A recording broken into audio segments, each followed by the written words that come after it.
Assalamualaikum warahmatullahi wabarakatuh. Apa kabar anak-anakku hari ini? Semoga kalian selalu sehat dan tetap dalam lindungan Allah Subhanahu wa taala. Pada pembelajaran yang lalu, kita sudah membahas tentang teks laporan percobaan. Pembelajaran hari ini kita akan melanjutkan pada materi bab 2, yaitu tentang teks pidato persuasif. Sebelum pembelajaran kita mulai, marilah kita berdoa agar senantiasa dimudahkan Allah dalam menerima semua ilmu. Berdoa mulai. Selesai. Anak-anakku yang saya banggakan, pada pembelajaran kali ini kita akan melanjutkan pada bab 2, yaitu tentang teks pidato persuasif. Dengan pokok bahasan mengidentifikasi informasi dalam pidato persuasif. Dengan kompetensi dasar mengidentifikasi gagasan, arahan, atau pesan dalam pidato persuasif tentang permasalahan aktual yang didengar dan dibaca. Diharapkan setelah pembelajaran ini, anak-anak bisa 1. Menjelaskan pengertian teks pidato persuasif. Yang kedua, bisa mengidentifikasi ciri-ciri pidato persuasif. Dan yang ketiga, anak-anak bisa menganalisis gagasan, pikiran, arahan, atau pesan dalam pidato persuasif. Pada pembelajaran teks pidato persuasif, kita akan mengupas tentang mengidentifikasi informasi pidato persuasif. Yang kedua, menyimpulkan isi teks pidato persuasif. Dan yang ketiga, mengidentifikasi struktur dan kebahasaan teks pidato persuasif. Dan yang terakhir, menyusun teks pidato persuasif.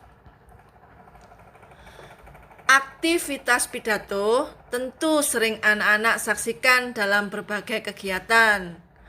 Bentuk pidato persuasif sering digunakan dalam acara-acara tertentu.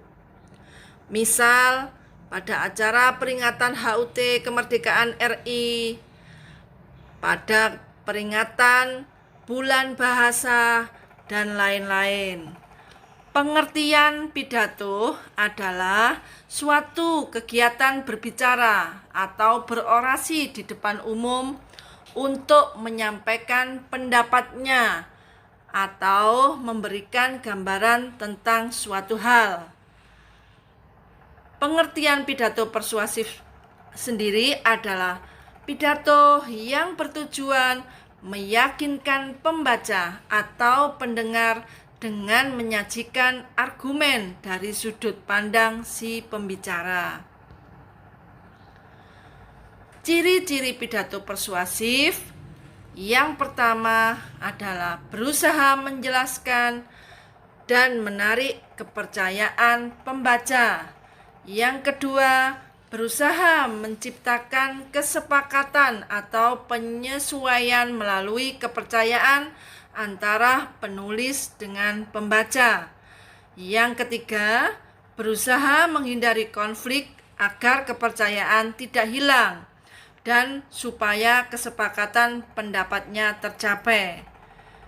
Ciri yang keempat adalah menunjukkan fakta-fakta dan data untuk menguatkan argumentasi atau dalil.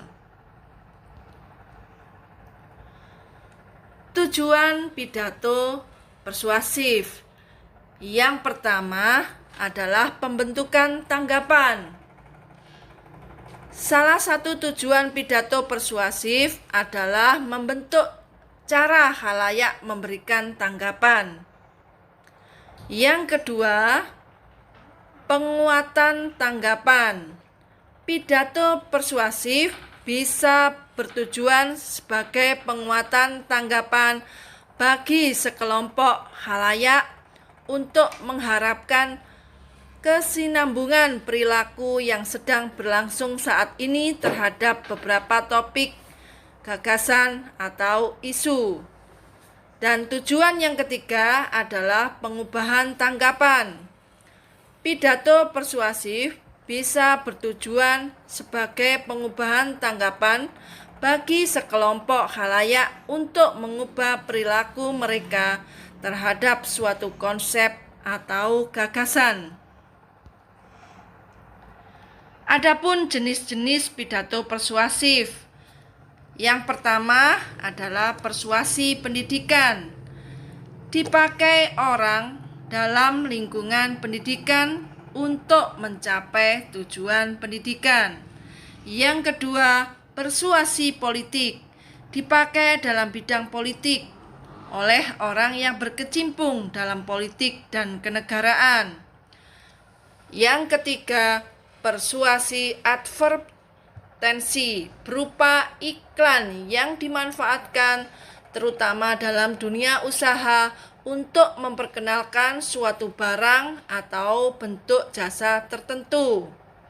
Dan yang keempat, yaitu persuasi propaganda. Objek yang disampaikan adalah informasi agar pembaca atau pendengar mau berbuat sesuatu.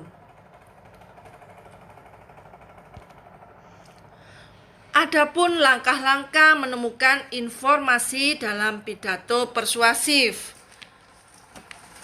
Yang pertama adalah membaca atau mendengarkan pidato persuasif dengan saksama. Yang kedua, mencatat informasi penting dalam pidato persuasif yang dibaca atau didengarkan.